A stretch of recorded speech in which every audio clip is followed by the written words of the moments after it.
We often hear a lot of noise on the internet whenever new game releases or when remakes go wrong, but rarely do we celebrate remakes when everything goes right. And with Gears of War Remastered, from here on in referred to as just Gears of War, everything has gone right.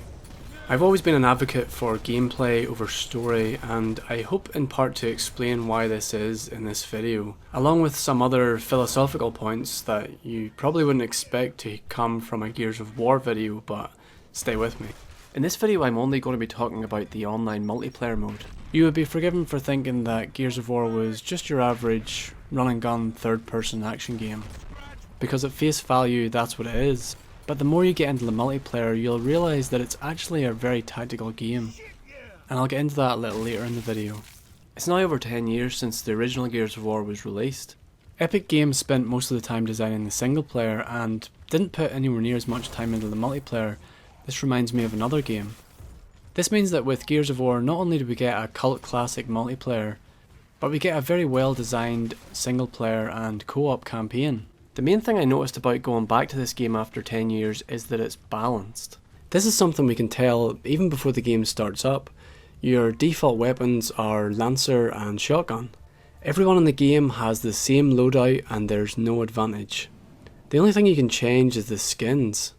And you can actually pay real money to get in-game skins. Now I don't know why you'd want to do that, but next time you decide to purchase an in-game useless object, please consider sending the money to me first, because I guarantee you I'll find a better use for it.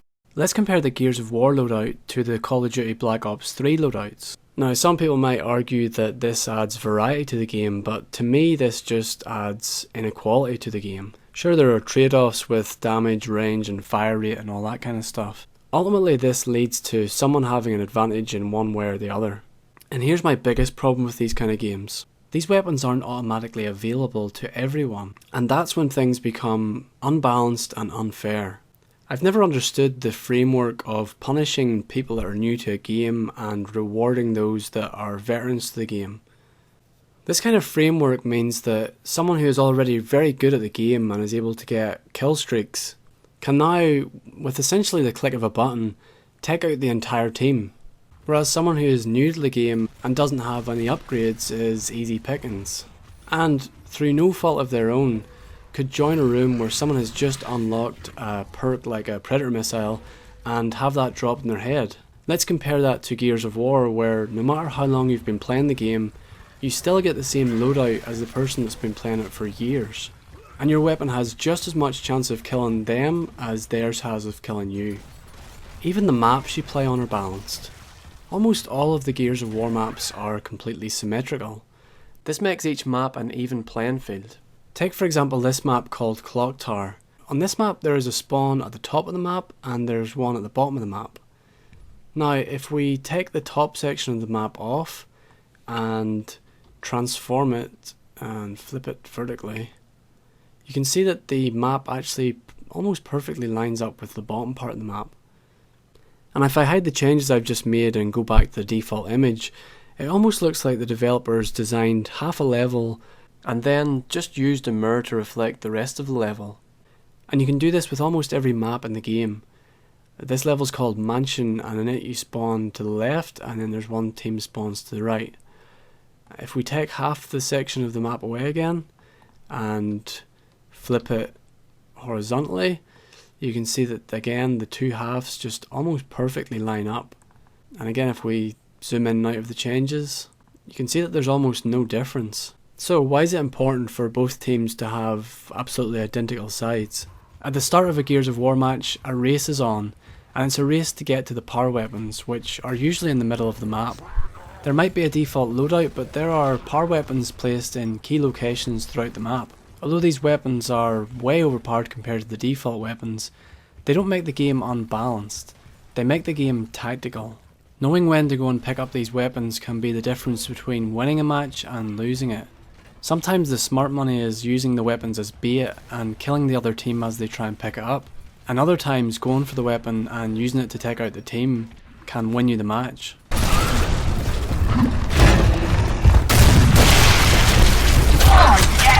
Some people would say that these power weapons are cheap. These people are whiners, just little whining babies.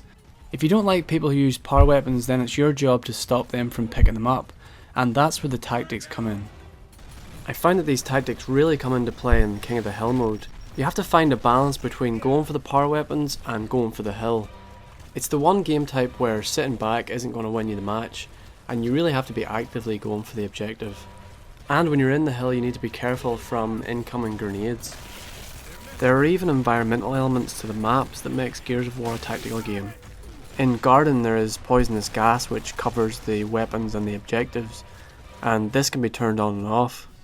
Tyro Station is probably the most tactical level in Gears of War. Every 30 seconds or so a train travels through the middle of the map, making it impossible to cross the train tracks to get to the other side. You can actually go under the map, but the torque bows spawn at the top of the map, so most people will go up there to try and get that. This train brings a really interesting dynamic to the game because you can actually get trapped or pinned by the train, like this guy did. He had his torque bow equipped, so either he jumped out on the tracks and got killed by the train, or tried to kill me with his torque bow, and it didn't really work out for him.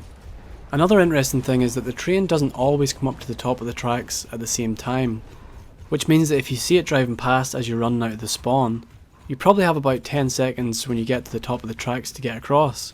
This is a really sneaky tactic because the other team sometimes will just run straight to the torque bow, and they'll not be looking for people to cross at the very start. So naturally when they see the train pass, they're not expecting anyone to already be on their side of the tracks. And that's the thing about Gears of War, and any good multiplayer game, it's all about trying to stay one step ahead of the other team.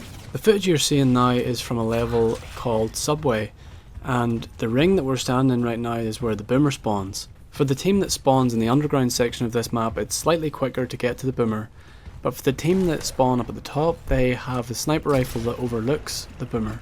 Here I actually managed to shoot the sniper with the torque bow, but it's pretty uncommon. Usually if it's a decent sniper, he'll take your head off before you can even do that. There's a tactic I absolutely love to use to deal with this pesky sniper, and this happens at the very start of the match. The grenades spawn directly below the sniper, and he actually can't angle it down far enough to see the grenades. It doesn't always get you the kill because some people have gotten wise to it, but it never fails to make me smile when I do manage to get someone who's not expecting it. Plus when that grenade goes off, you know that the boomer's safe to pick up because the sniper couldn't be up at the window. One complaint I do have with Tyro Station is that sometimes the train can be a little buggy. Just take a look at this footage here. This train is not a fucking foot near my fucking character and it fucking killed me. I had all this egg on my face, I was just embarrassed. I wasn't even standing on the train tracks, I was on the platform. It's like the train just sucked me off the platform and killed me. And then on the polar opposite, this guy was actually able to climb up through the train and not be killed. But to be fair, this particular room that the footage was recorded from was slightly laggy, so I'm guessing it's something to do with that. In Gears of War, your health regenerates. And I think this may be one of the rare exceptions in gaming that I actually don't mind regenerating health. I think this is one of the few cases where regenerating health really works. The reason I dislike regenerating health in, say, first-person shooters for example, is that you spend a lot of your time hiding behind walls waiting for your health to come back, and it really takes you out of the action of the game. But I think the reason it works so well in Gears of War is that it's such an up-close and personal game that you can kill someone with a single shot of your shotgun anyway, so health is somewhat insignificant. If you can't drain someone's health quick enough, then you really don't deserve the kill in Gears of War. And the regenerating health is such that even if you are pretty red, you can still actually get a kill on someone because it's one-shot kills. There is really no ambiguity whenever you get a one-shot kill with your shotgun. You literally turn the other player into meat, and I can't describe how satisfying that is. This type of up-close, one-shot kill shotgun gameplay means that it really doesn't benefit you to hide and camp in certain areas of the map. This is footage of an execution match, and in it there are no respawns. Everyone on my team was dead and there was only one player in the other team, so I had to try and find him and kill him, but he was being a little bit sneaky by hiding on me. His first shot got me bright red, and his second shot would have most likely killed me, but luckily I was able to kill him before he took a second shot. This footage shows that even if someone's camping or hiding on you, you can still kill them as long as you're accurate enough. The cover system is so integral with Gears of War that it almost goes without saying, but I don't want it to go without saying. In my opinion, Gears of War perfected the cover system and blind fire. But the only problem is now every third-person shooter has a cover system. Even games that don't need a cover system like Resident Evil Operation Raccoon City. This is a game that you spend most of your time fighting against zombies that don't shoot back at you. And yet we have a cover system. Why? Because every game has to have a cover system now. Now it feels like every first-person shooter and third-person shooter follows the same default template that's just been copied and pasted from developer to developer, and I for one am getting sick of it. I'm at a point now where I'm going to wrap this video up and explain why I prefer gameplay over story in a game. But before I do that, I first have to quickly answer the question, what is a game and where did this abstract idea of games come from? An interesting story about the first ever games comes from Jane McGonigal during TED Talks. I will paraphrase Jane's talk and leave links in the description for anyone that's interested to know more. It's been said that the first ever games, certainly the first ever dice games, were invented in a city called Linda 2,500 years ago. The story goes that during a time of great famine, the king of Linda decided that he had to do something crazy. People were suffering and fighting over the lack of food, so they invented dice games and they set up a kingdom-wide policy. On one day everyone would eat, and on the next day everyone would play games. And they were so immersed in playing these dice games, because they were so engaging, that they would ignore the fact that they had no food to eat. They survived 18 years in this way, surviving through a famine by eating one day and playing the next day. This is exactly how we're using games today. We're using games to escape the real world suffering. We're using games to get away from everything that's broken in the real environment, everything that's not satisfying about real life, and we're getting what we need from games. End paraphrase. Gears of War was released around the same time as Metal Gear Solid 5, which is widely regarded as an artistic game, largely because of the game's story. When I play story-driven games, I'm very much aware that I'm playing a game.